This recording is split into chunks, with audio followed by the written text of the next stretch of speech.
Bonjour à tous, j'espère que vous allez bien. Aujourd'hui, je vais vous parler des 3 types d'épuisement qu'il y a dans le burn-out. Parce que le burn-out, souvent, on entend parler que voilà, les personnes sont épuisées, mais on a du mal à cerner cet épuisement et aussi faire la différence avec la dépression. Alors, pour tout ce qui est des différences avec la dépression, je vous renvoie à une autre vidéo que j'avais faite il y a un certain temps. Il y a également un article euh, sur mon site internet qui détaille tout ça très bien. Mais aujourd'hui, les 3 types d'épuisement du burn-out. Alors le premier type d'épuisement, évidemment, il est assez logique et on le voit et la personne le ressent tout de suite au moment du burn-out, c'est l'épuisement physique. L'épuisement physique puisque le corps est complètement à plat. Les batteries du corps sont à plat, notamment au niveau des glandes surrénales qui se situent au-dessus des reins, donc dans le dos, hein, au-dessus de nos reins. Il y a des glandes surrénales qui produisent notamment du cortisol, qui est alors connu pour être l'hormone de stress, ça oui, mais aussi le cortisol, on a besoin notamment le matin d'un pic de cortisol qui est en fait le starter de notre corps pour démarrer le matin. Au niveau du cerveau, on aura le starter qui est la dopamine pour avoir la motivation de voilà, démarrer sa journée, faire des choses. Dans le burn-out, il n'y a plus ces starters-là parce que le cerveau, on va voir, est épuisé, mais le corps aussi est complètement épuisé, mais aussi au niveau de ses glandes surrénales, justement. Il n'y a plus de pic de cortisol et c'est très compliqué de démarrer le matin sans son starter, tout simplement. Euh, Souvent, avant le burn-out, il y a une compensation avec le café, puisque la caféine va avoir aussi cet effet de starter, hein. Ça va pousser les glandes surrénales à produire du cortisol, donc ça va être une compensation.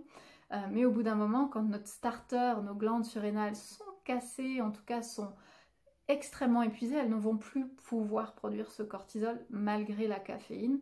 Et là, on est complètement à plat et c'est très compliqué le matin. Et au moment de l'effondrement du burn-out, lors de la première phase de récupération, les personnes vont vous le dire, elles dorment énormément quand c'est vraiment on est allé jusqu'au bout du burn-out, pas les burn-in sévères.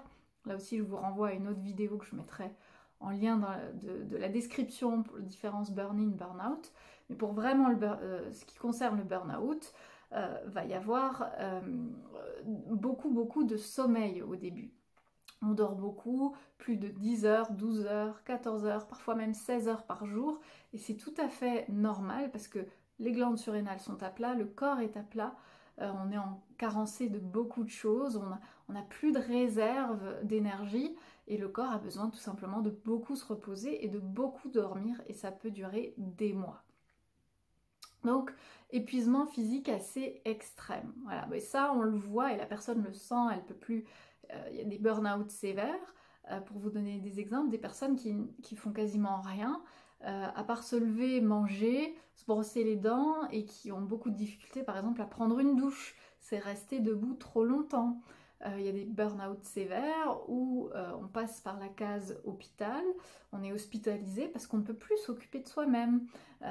Et on va, je me souviens d'une personne que j'accompagnais qui me disait, bah elle au début était 3 mois à l'hôpital et elle pouvait même pas lever la main, prendre la cuillère et manger. Donc c'était les infirmières qui la nourrissaient, tellement elle était épuisée. Donc ça, c'est un burn-out, voilà. La deuxième raison, enfin le deuxième épuisement du burn-out, ça va être l'épuisement cognitif. Donc j'ai déjà un petit peu parlé du cerveau, mais plus précisément, bah, le cerveau fait partie du corps. Et quand le corps est extrêmement épuisé, le corps ne peut pas envoyer au cerveau ce dont il a besoin pour correctement fonctionner. Donc le cerveau, comme il va avoir de moins en moins de ressources pour fonctionner, il va aussi commencer à s'épuiser. Surtout qu'en plus, à côté de ça, il y a une diminution des ressources, mais il y a de plus en plus de sollicitations au niveau cognitif, mental, hein, dans certains cas de burn-out en tout cas. Et ce qui va se passer, c'est que, on le voit au moment du burn-out, bah, il y a parfois plus du tout de concentration ou de mémoire. C'est pas que les neurones sont grillés, je vous rassure. Parfois, il n'y a pas de séquelles à vie. Par contre, c'est juste le cerveau, lui, il a dit, bah, je me mets au chômage parce que là, il faut juste que je me repose aussi. Et de toute façon, je n'ai plus de quoi être concentré ou bien mémorisé parce que en fait on voit une diminution de la dopamine déjà le matin, donc le starter du cerveau lui il est plus là. La dopamine qui est aussi très importante pour la concentration, la mémoire, donc quand il n'y a plus beaucoup de dopamine ça va être déjà plus difficile de se concentrer et mémoriser aussi. Ça va être difficile d'avoir de la motivation, c'est là où ça peut être confondu avec de la dépression. Mais aussi on va observer souvent une diminution de noradrénaline qui permet de rester éveillé, concentré durant la journée. On peut avoir même aussi quand le cerveau est extrêmement épuisé, il n'arrive plus à produire suffisamment de neurotransmetteurs. Et aussi la sérotonine en fait qui est moins produite parce qu'il n'a pas les ressources pour la produire cette sérotonine. La sérotonine, c'est assez connu qu'il y a une baisse dans la dépression, il n'y a pas que ça, mais voilà. Et ça va donner des symptômes dépressifs de j'ai plus de motivation, j'ai plus envie de rien, je me sens pas bien, j'ai des idées noires, voilà, j'ai des pensées négatives, mais ça, pas de sérotonine, c'est normal en fait. Mais la diminution de la sérotonine ne vient pas d'une dépression, elle vient de l'épuisement cognitif, du burn-out, donc c'est très différent. Voilà. Et donc le cerveau, il se met en quelque sorte au régime minimum. Il dit, bah là, je ne peux pas me concentrer, je ne peux pas mémoriser, je ne peux pas faire mes tâches habituelles. Donc la personne, elle ne peut plus faire son travail, elle ne peut plus gérer aussi la maison, les tâches ménagères, etc. Et en fait, le cerveau, lui, n'attend qu'une chose, hein, que vous lui redonnez les ressources pour redémarrer et que vous le laissez au repos, évidemment, pour qu'il puisse se réparer. Et ensuite, ça repart comme avant. Voilà. Ensuite, il y a un troisième type d'épuisement. Celui-ci, c'est l'épuisement émotionnel. Donc l'épuisement émotionnel, c'est quoi? Donc souvent, juste avant le burn-out, avant l'effondrement du burn-out, souvent on ne le ressent pas tout de suite parce que en fait, quand on est en train de vivre le burn-out, qu'on est dans le burn-in sévère, qu'on s'épuise énormément, mais qu'on tient, qu'on résiste au stress, on fait aussi face à tellement de stress, à tellement de situations qui vont nous générer des émotions, notamment alors de peur pour le stress, mais aussi de culpabilité, de colère, de tristesse, de honte, de plein de choses, plein d'émotions, que c'est fatigant, hein. Une émotion c'est une énergie, donc ça peut être épuisant de vivre toutes ces émotions. Ce qui se passe c'est que je m'en coupe, donc souvent il y a la phase un peu de dissociation émotionnelle où on se coupe totalement de ces émotions, on ne ressent plus rien. Et là, on a l'impression d'être un robot, en fait. On ne ressent plus rien, ni le chaud, ni le froid. Il n'y a rien qui nous donne de la joie, mais il n'y a plus rien. On s'est totalement coupé. Et ça, souvent, c'est dans les métiers, pour les burn-out professionnels, c'est dans les métiers de type, par exemple, dans la relation d'aide, où les infirmières, les médecins, mais aussi parfois les enseignants qui faisaient les assistantes sociales qui faisaient leur métier avec beaucoup de cœur, ils mettaient beaucoup de cœur et de joie, mais en fait ils ont été tellement stressés, ils ont tellement dépassé leurs ressources, fait face à tellement de stress qu'au bout d'un moment, pour se protéger en fait, quelque part ils se coupent totalement et ils vont vous dire ouais, je comprends pas, j'ai l'impression d'être un robot au travail, je suis infirmière ou je suis enseignant, je faisais ça avec beaucoup de joie, de plaisir et là c'est automatique, mais voilà, je ressens plus rien, voilà, je suis complètement coupée. Donc il y aura cette sensation d'être dissocié un petit peu vis-à-vis de ses émotions surtout et de son travail. Ça sera pendant la première phase. C'est pas parce que je me coupe et je ne ressens plus mes émotions qu'elles ne sont plus là. Et donc ce qui va se passer, c'est que souvent il va y avoir l'effondrement du burn-out. Le cerveau aussi, lui, il dit stop, j'en peux plus. Donc ce qui se passe aussi, c'est qu'à l'avant, le cortex frontal et préfrontal qui contrôlent les zones émotionnelles plus profondes, et ben ils vont plus contrôler plus rien parce qu'ils sont épuisés et là c'est la marmite qui déborde et toutes les émotions qu'on a gardées en soi, qu'on n'a pas su libérer, il y a toute une hygiène émotionnelle à avoir dans son quotidien.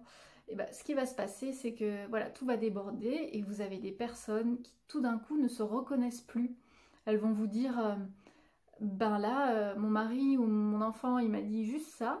Et ça m'a mis dans une colère, j'ai explosé de colère, je contrôlais plus rien, je me reconnaissais plus, j'ai dit des mots que je ne pensais pas, voilà. Et puis il y a aussi ceux qui vont, ça va pas être la colère, mais ça va être la tristesse des gens, vous leur dites une chose, même une chose gentille, ils commencent à pleurer.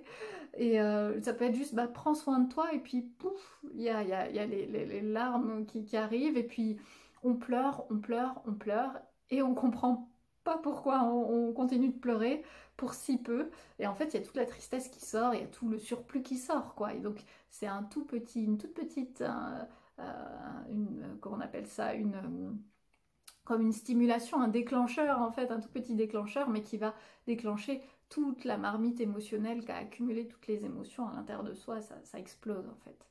C'est pareil avec parfois les crises d'angoisse. Voilà, vous avez accumulé tellement de stress, et puis tout d'un coup il y a un petit truc, et puis paf, il y a une crise d'angoisse ou énormément de peur. Pareil, c'est la marmite qui déborde en fait. Donc ça, ces moments-là, ça peut être effrayant, ça peut être impressionnant, et puis on se reconnaît plus soi-même. C'est aussi une caractéristique du burn-out, on se reconnaît plus, on se contrôle plus. Dites-vous que c'est aussi le cerveau émotionnel, là les zones du cerveau émotionnel, elles en profitent pour tout sortir parce que c'est le moment, c'est bon, on n'est plus sous le contrôle du cortex préfrontal en mode robot.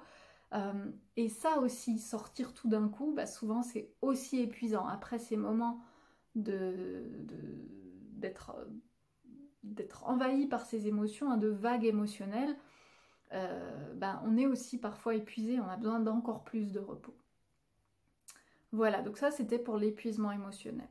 Donc il y avait l'épuisement physique qui paraît évident dans le burn-out, l'épuisement cognitif, le cerveau est épuisé et a besoin aussi d'être chouchouté et bien traité comme le corps, et puis l'épuisement émotionnel. Donc ça c'est la triade d'épuisement du burn-out.